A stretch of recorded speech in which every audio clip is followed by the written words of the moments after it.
और रेशमा और नाज ये भी आपस में लड़ते थे। अरे काहे का झगड़ा साहब, इनके तो बीच चुम्मा चाटी लग रही थी, मैं खुद कई बार देखी। चांदबी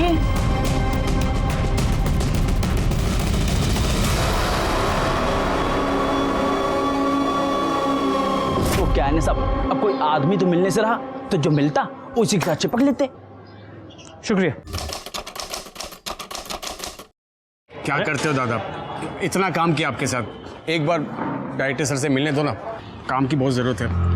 रमेश तुझे समझता नहीं है, अरे ऐसे नहीं मिल सकते। 2 मिनट बस, 2 मिनट। अरे उनका ड्रेस लेके जाओ ना। चलो यहाँ से चलो। ये हाथ कैसे लगाया? हाँ? जब काम था ये आगे पीछे भागता था, अब धक्का मारता है। रमेश गुंडागर्दी मत कर, जा यहाँ से। हाँ जा रहा है, आज काम नहीं है ना, अपना टाइम भी आएगा, देखना सबको देखेगा मैं। बाप रे बाप, कितना गुस्सा। और नहीं तो क्या, ये अपनी इंडस्ट्री है, इनके साथ इतना काम किया मैंने, आज काम नहीं तो रंग दिखा रहे साले। चाय पिएगा? ये ले। नाम क्या है तेरा? रमेश। तेरा? नाज। देख ज्यादा टेंशन नहीं लेने का, इस इंडस्ट्री में कभी काम है तो कभी नहीं है। एक्टिंग मेरा पैशन है, सब कुछ छूट गया इसके चक्कर में। अपना नंबर दे, कहीं भी कुछ होएगा तो मैं तेरे को बताऊं, पक्का। ये कौन? एकदम हीरो लग रहे हो। हाँ तुझे तो मैं हमेशा हीरो लगता हूँ। अरे देख फोन है। हाँ नाज बोल। अच्छा सुन, तेरे को ना एक एड्रेस भेज रही हूँ, कल 3 बजे ऑडिशन पे पहुंच जाना और अच्छे से करना। हाँ थैंक्स नाज। हाँ सुन ना नाज, मैं बाद में फोन करता हूँ। हाँ चल भाई, ऑल द बेस्ट। ठीक है, ओके थैंक्स। खुशी तो देखो, नाज का फोन आते ही मुझे शैतान क्या बोला, क्या बोला तुम? हम लोग बाजार से इतने सारे कपड़े लाएंगे रानी के लिए, है ना? अरे बाप, भूख लगी, भूख। नहीं।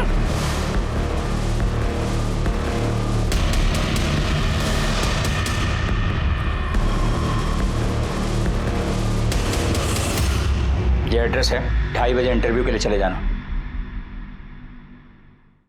पापा मैंने आपको पहले भी कहा कि मुझे प्यून की नौकरी नहीं करनी है।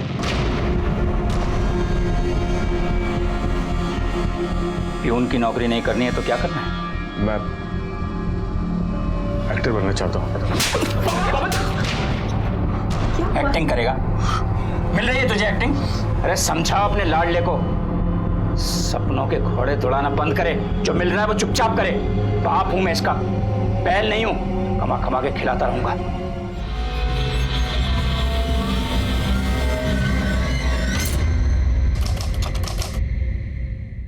संभल के। पक गया हूं मैं, कुछ भी अच्छा नहीं हो रहा। तू कितना पागल है ना, कितनी टेंशन लेता है तू। वो तुम्हें सुना नहीं, टेंशन लेने का नहीं बॉस देने का, समझा? तू हमेशा मुझे एनकरेज करती है, इसीलिए मुझे तू अच्छी लगती है बहुत। क्या कह रहा है तू? यही कि मैं तुझसे प्यार करता हूँ। ना मत बोलना नाज। अरे नाज मैडम, आपका शॉट रेडी है, सर बुला रहे जल्दी। हाँ आ रही हूँ, आती हूँ।